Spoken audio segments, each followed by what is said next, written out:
খেজুরের রস জাল করা শেষে কিন্তু তৈরি হয়ে গেছে সুস্বাদু গুড়। কয় কেজি হবে এখানে? 4 থেকে 5 কেজি গুড় হতে পারে। একদম টাটকা ফ্রেশ। এই চুলাতেই কিন্তু খেজুরের গুড় জাল করা হয়, একদম উত্তপ্ত আগুন এখনো।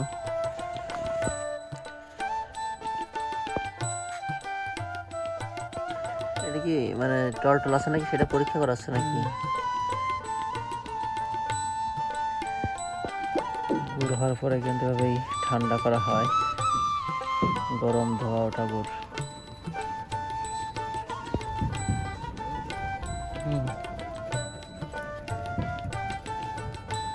এটার কাজ কি? নাড়া লাগে, এটা কি জন্য?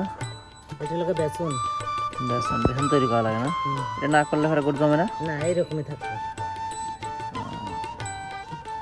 প্রত্যেক গুড়ে এই জিনিসটা দরকার।